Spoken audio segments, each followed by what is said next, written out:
In a recent Canon 7D video, I show a couple of light painted shots. This is a very simple but effective technique of making a mundane image more interesting and dramatic. We'll do some light painting first with Lightroom, where I do about 90% of my work, then Photoshop, Affinity Photo, and Pixelmator. This goes from most expensive applications to the least. Lightroom and Photoshop, as most of us know, goes by a subscription model, with most users paying around $10 a month. Affinity Photo, a good, inexpensive alternative to Photoshop, costs a one-time fee of $50 US. Pixelmator, a lesser-known application created exclusively for Macs, is a very capable, easy-to-use program that, for the Pro version, costs around $40 US. Light painting is nothing more than taking down the exposure of an image, then highlighting the parts you like. It's a modern version of the old darkroom method of dodging and burning. Just for a little history, the terms dodge and burn come from the film photography enlarging days. You use different shaped tools to lighten or darken areas of a print while exposing the photographic paper to light. To lighten or dodge an area, you would hold the tool over the area you wanted to lighten. If you wanted to darken an area, you covered up the area you want to be lighter and then let the enlarger light shine on the photographic paper longer. With photographic paper, the longer light shines on it, the darker it gets, eventually turning black. That's why they call it burning. All in all, it was a big pain with sometimes unpredictable results. It's much more fun doing it digitally. So let's first start in Lightroom. Light painting in Lightroom is somewhat different than the other applications. So here's the shots we'll work on in the Lightroom collection. We'll do one in Lightroom and a few of the others in the other apps. I like to use collections in Lightroom because it makes it really easy to manage. Once you have your shots in a collection, the very next thing you need to do is create virtual copies of every single image. You do not want to work on the original copies. I know Lightroom is non-destructive and I trust it, but I always like to work on copies instead of the original, just to carry over from Photoshop. Working on copies is a good habit to fall into. So we'll first go ahead and process the first image of the stage door. I'll just do a really quick demo, take the exposure down in the entire image, and then use a custom brush to illuminate the door. First we'll take the exposure way down, then bring it up to -3 stops thereabouts.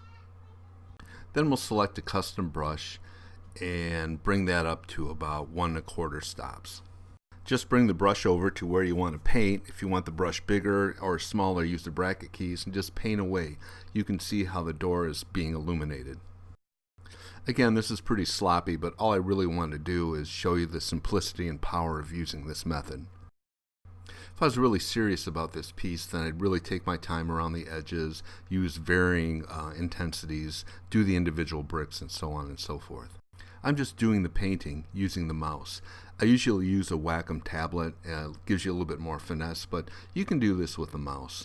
If you let go of the mouse and then repainted, re-clicked again, it would make it whiter because the brush is additive. There's a lot of cool things you could do with this image. Like, for example, the lights above the door. You could put some artificial light beams shining down on those. You're just limited by your imagination. Now we'll move on to Photoshop. We'll process this shot of a kind of cool looking planner. The very first thing we'll do is duplicate the layer, as you can see in the bottom right. Just use Ctrl-J if you're using a Mac. Then add an exposure adjustment to that layer, as you can see in the bottom right. For this example, I've taken the exposure way down, as you can see in the exposure adjustment. You're not really limited to using exposure. You could use levels, brightness, things like that, those type of adjustments to bring the levels down. Okay, this step is really important. You can see on the levels adjustment that I've added a layer mask. You want to do that and then select that layer mask. That's what we'll be painting over. You can see the mask down in the bottom right in the layers panel. I also have a soft round brush selected. You really want to use a soft brush on this. So with the layer mask selected, just start painting away. Again, adjust your brush with the bracket keys. You can see I have the opacity set to around 19–20%. Always start low and start filling in your area. You don't want to do it too light too fast. Unlike in Lightroom, I'm kind of clicking away at the mouse and just kind of adding over areas as I go. Maybe you can hear the clicks in the background. I love Lightroom, but using Photoshop and a similar application, you can really just finesse the brushes quite a bit more. So just continue in this fashion and get the image to where you want, and maybe use curves, and then you'll be all done. So now let's process this image of an urban sculpture in Affinity Photo. The processing steps are exactly the same in Affinity Photo as they are in Photoshop. That's one of the great things about Affinity Photo, is that if you know Photoshop, you know Affinity Photo. I've duplicated the layer using Ctrl-J and then added an exposure adjustment to that duplicated layer. And very importantly, I added a layer mask, just like in Photoshop, to the adjustment layer. Like in Photoshop, I took the exposure way down. Then I selected the layer mask and a soft brush and then started painting.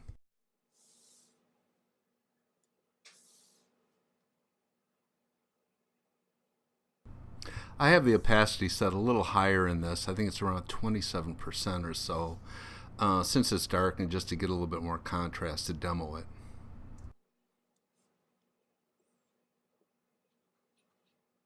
Instead of just using the mouse, I'm using the Wacom tablet.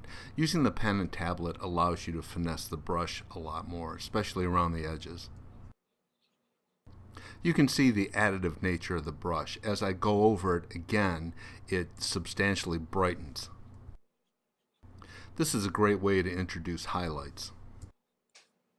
So just keep on painting and make a few levels adjustments and you'll have your final image. Take this process as far as you want, spend a lot of time on it, and come out with a really spectacular image. Now we'll take a look at Pixelmator. Pixelmator is quite a bit different than Photoshop and Affinity Photo. As with the other applications, the first thing we're going to do is duplicate the layer. To duplicate a layer, you go up to the Layer menu and select Duplicate Layer. As you can see, there's no hotkey to duplicate a layer, at least I can't find one. Now that we have a duplicated layer, you need to open the effects browser by hitting Command 3. You just simply drag whatever effect you want over the image and the adjustment panels pop up. I've dragged the exposure effect over the image and here's the exposure window popping up, the control window. Just lower the exposure just like we did in Photoshop and in Affinity Photo. You can see I took the exposure way down for this demo. Select the Dodge tool on the left and just start painting over the background layer. Set your opacity up in the top and just start painting. Notice that we're not painting or punching through a layer mask. We're going right directly over the background layer. I couldn't really get layer mask to work that well in Pixelmator, so I just punched through the image. Notice how it's additive too, just like the other brushes. I'm sure layer masks are very easy to use in Pixelmator, but I don't have all that much experience with this program, so I'm not really sure how to use them that well. That being said though, I really like this program. It's a good little program. There's a lot of really good features to it for the cost. Like the other programs, you can add curves and thresholds and things like that to get the image where you finally want it to be. There seems to be a nice painterly effect using Pixelmator. So all in all, it's a pretty simple effect and it's very effective too across all applications. Very easy to use and can really punch up your images. And like any other method, it's easy to overdo it, but try and hold yourself back. Remember, less is always more. Light painting really seems to work well with foliage because there's a lot of natural contrast that you can bring out. So, as always, this is Jeff. Thanks for watching, and I'll talk with you soon.